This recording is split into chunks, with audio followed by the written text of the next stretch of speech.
بسم اللہ الرحمن الرحیم۔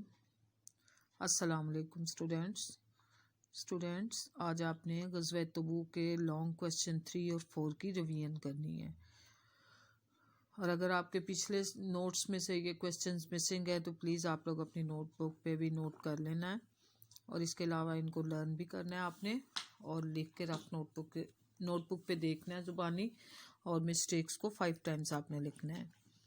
تو کویسچن نمبر 3 ہے، مدینہ منورہ سے تبوک تک کا سفر کیسا تھا؟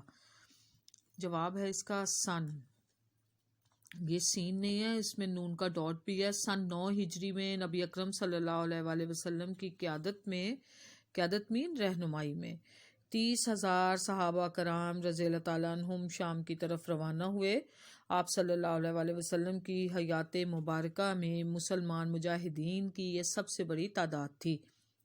ان میں 10,000 سوار تھے۔ سواریوں کی کمی کی وجہ سے صحابہ کرام رضی اللہ تعالیٰ عنہم باری باری سفر کرتے تھے۔ 18 آدمیوں کے لیے ایک اونٹ تھا۔ اکثر صحابہ کرام رضی اللہ تعالیٰ عنہم نے یہ طویل سفر پیدل ہی طے کیا۔ مسلمانوں نے 500 میل کا یہ فاصلہ انتہائی استقامت، صبر، حوصلے اور جواں مردی سے طے کیا۔ سفر کی تمام تر تکلیف کو عزم اور ہمت سے برداشت کیا۔ سامان کی کمی اور سفر کی تکلیف کی وجہ سے اسے جیش الاسرا، یہ اسرا یہ گول ہے، اس پہ تے کے ڈاٹس نہیں ہیں، یہ آپ لوگوں نے لکھ لینے ہیں۔ جیش الاسرا یعنی تنگی کا لشکر بھی کہا جاتا ہے۔ اس لشکر کی حالت یہ تھی کہ اوسطاً 18 افراد کے لیے سواری میسر تھی۔ کھانے پینے کا سامان اس حد تک کم تھا کہ بہت سی جگہوں پر درختوں کے پتے کھانے پڑے۔ اس کے باوجود یہ لشکر اسلام روم کی سلطنت سے مقابلہ کرنے کے لیے پہنچ گیا۔ کویسچن نمبر 4 ہے، رومی فوج مقابلے میں کیوں نہ آئی؟ جواب ہے، آپ صلی اللہ علیہ وآلہ وسلم تبوک پہنچ کر 20 روز تک دشمن کے منتظر رہے۔ منتظر کا کیا مطلب ہوتا ہے؟ انتظار کرتے رہے، لیکن مسلمانوں کی جرأت مندانہ پیش قدمی کے نتیجے میں رومی فوج اسلامی لشکر کے مقابلے کی ہمت نہ کر سکی۔ اس قیام کے دوران ایلا کے عیسائی سردار، ایلا کیا چیز ہے؟ یہ اردن کے ایک شہر کا پرانا نام ہے ایلا۔ سردار یوحنا نے اطاعت قبول کی اور جزیہ دینے پر آمادگی ظاہر کی۔ جزیہ کیا ہوتا ہے؟ ٹیکس ہوتا ہے۔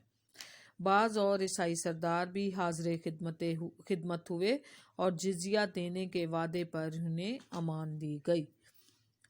نیکسٹ پیراگراف ہے، حضرت صلی اللہ علیہ وآلہ وسلم کے 20 دن تک سرحد پر قیام سے رومیوں کے حوصلے پست ہو گئے، پست مین کم ہو گئے، اور انہوں نے بغیر لڑائی کے آپ صلی اللہ علیہ وآلہ وسلم کی اطاعت قبول کر لی۔ اس کے بعد اسلامی لشکر مدینہ منورہ واپسی کے لیے روانہ ہوا۔ جب اسلامی فوج کی مدینہ منورہ میں واپسی کی خبر پہنچی تو عورتوں، بچوں اور بچیوں نے آپ صلی اللہ علیہ وآلہ وسلم کا والہانہ استقبال کیا۔ والہانہ کیا ہوتا ہے؟ پرجوش۔ استقبال مین کیا ہوتا ہے؟ خوش آمدید کہنا۔ تو اسٹوڈینٹس، کویسچن نمبر 3 میں انہوں نے بتایا ہوا ہے کہ مدینے سے تبوک تک کا سفر جو ہے وہ کتنا کٹھن تھا، کتنا مشکل تھا۔ آپ کو بتایا تھا کہ جب یہ غزوہ تبوک پیش آیا تب قحط سالی کا زمانہ گزر رہا تھا، اور جو کھجوریں اگائی ہوئی تھی وہ بھی پک کر تیار نہیں تھی، اس لیے ہر چیز کی کمی تھی۔ سامان کی کمی تھی، سفر کے لیے چیزوں کی، سواریوں کی کمی تھی، کھانے پینے کی چیزوں کی کمی تھی۔ آپ کو میں نے پہلے بھی بتایا تھا کہ حضور صلی اللہ علیہ وآلہ وسلم جب بھی کسی غزوہ میں جانا ہوتا تھا تو آپ خاموشی سے تیاری کرتے تھے، لیکن چونکہ اس جنگ میں ہر چیز کی کمی تھی، اس لیے حضور صلی اللہ علیہ وآلہ وسلم نے اعلان کر دیا تھا اور یہ کہا تھا کہ اس جنگ کے لیے ہر چیز کی ضرورت ہے، تو جس کی جتنی ہمت ہے وہ پیش کر دے۔ تو سب صحابہ نے، لانگ کویسچن 2 میں بھی آپ نے پڑھا کہ کس کس نے کتنی مدد کی، تو سب صحابہ کرام نے تقریباً دل کھول کے مدد کی تھی۔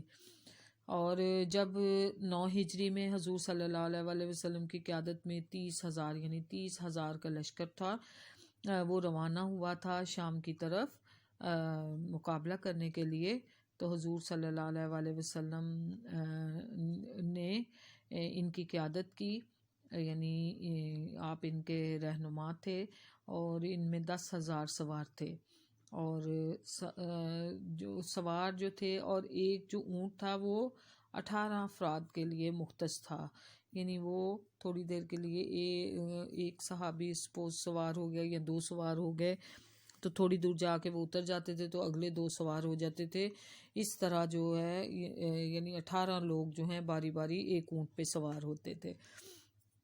اور کچھ صحابہ نے تو یہ سفر جو ہے پیدل ہی، یعنی 500 میل تھا، یعنی 805 کلومیٹر، تو یہ سفر پیدل ہی انہوں نے طے کیا تھا، اور اس زمانے میں آپ کو پتہ ہے کہ سفر کرنا جو ہے وہ اتنا آسان نہیں ہوتا تھا، ٹرانسپورٹ کی جدید ذرائع نہیں تھے ان کے پاس، لیکن پھر بھی انہوں نے بڑی مشکلوں سے یہ سفر طے کیا اور تبوک کے مقام تک پہنچ گئے، اور اسی کٹھن حالات کی وجہ سے اس جنگ کو جیش الاسرا بھی کہا جاتا ہے، یعنی تنگی کا لشکر۔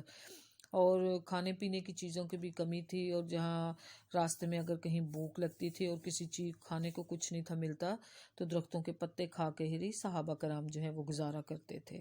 اور حضور صلی اللہ علیہ وآلہ وسلم جب تبوک کے مقام پر پہنچ گئے تو 20 روز تک دشمن کے منتظر رہے، لیکن رومی فوج میں ہمت ہی پیدا نہیں کہ وہ اس کا مقابلہ کر سکے، کیونکہ حضور صلی اللہ علیہ وآلہ وسلم نے جب فرما رواؤں کو خطوط لکھے تھے تو حضرت دہیہ کلبی جب کیسر روم کے پاس گئے تھے تو تب ہی اس کو پتہ چل گیا تھا کہ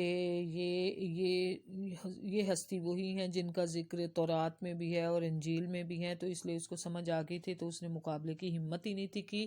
اور اسی طرح بہت سے عیسائی سرداروں نے جو ہے وہ کیا جزیہ دے کر، جزیہ کیا ہوتا ہے، یعنی ایک مسلم کنٹری میں جو نان مسلم رہتے ہیں جو ٹیکس دیتے ہیں اس کو جزیہ کہتے ہیں، تو وہ ٹیکس دے کے یعنی جزیہ دے کے انہوں نے امان حاصل کر دی۔ امان کا کیا مطلب ہوتا ہے کہ یعنی اب ہم مسلمان ان سے جنگ نہیں کریں گے، ان کو پناہ حاصل ہو گئی ہے۔